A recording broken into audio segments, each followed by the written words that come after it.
याची नियमावली ठरवली पाहिजे। समजा अशा प्रकारच्या व्यवसायात असणाऱ्या लोकांचं म्हणणं असेल बाबा एकदम कुठे बंद करता, काहीतरी नियम करा, तर नियम करा, पण दारू बनवणाऱ्या कारखान्यामध्ये काम करणाऱ्या लोकांचे आणि विषारी दारू बनवणाऱ्या कारखान्यामध्ये काम करणारे कामगार बेरोजगार होतील म्हणून विषारी दारू बनवू द्या असं म्हणता येणार नाही ना।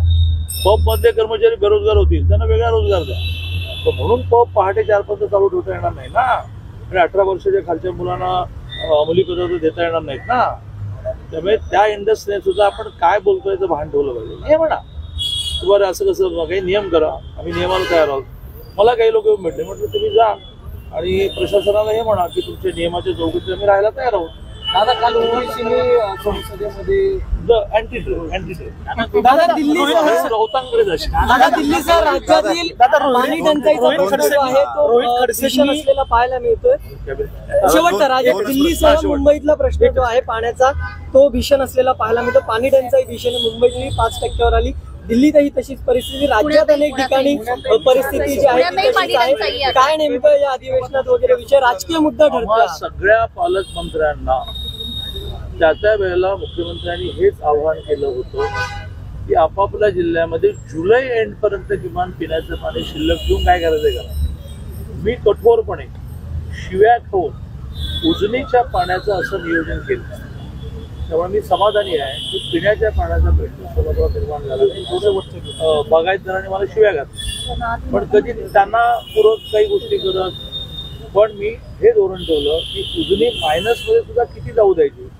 मला समाधान असं आहे की उजनी परिसरामध्ये पाऊस गेल्या काही दिवसात इतका झाला की उजनीचं पाणी हे 7 TMCने वाढलं। जसा जसा पाऊस धरण क्षेत्रात पडायला लागेल तसा तसा दादा शेवटचा प्रश्न, रोहिणी खडसेंनी असं म्हटलं की शिक्षण हे तुमचे शिक्षण मुलींच्या मोफत शिक्षणाच्या बाबतीमध्ये केलेल्या स्टेटमेंट पासून मी किंवा सरकार मागे गेलेलं नाही। राज्यामध्ये जरी आचारसंहिता संपली असली तरी मुंबईमध्ये आज संध्याकाळपर्यंत तरी किमान, म्हणजे अजून 2-3 दिवस होता, कारण मुंबईमध्ये पदवीधर आणि शिक्षकच्या निवडणुका आज आहे, चालू आहे मतदान।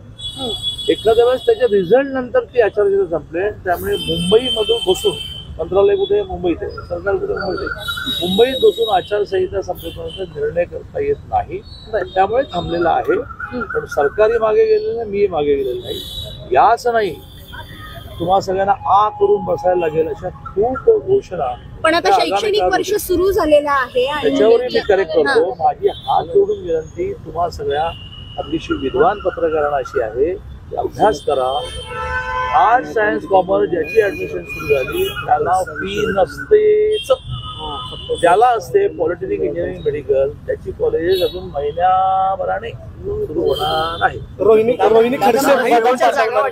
खडसे म्हणजे बदाम पाठवणार आहे आम्ही, ते बहुतेक दरवेळेला ते मुक्ताईनगरचे आमदार चंद्रकांत पाटील त्यांच्या तालुक्यात आहेत ना, आणि मी नेहमी कन्फ्युजन होत असतो। बहुतेक रोहिणीताई त्या अपक्ष आमदार चंद्रकांत म्हटलं मला बदलावायची आवश्यकता नाही। दादा महायुतीच्या जागा वाटपात ठरलंय, दादा महायुतीच्या जागा वाटपात, कारण अमोल मिटकरी सातत्यानं म्हणतात की ड्रग डे। दादा फक्त शेवटचा प्रश्न आहे दादा,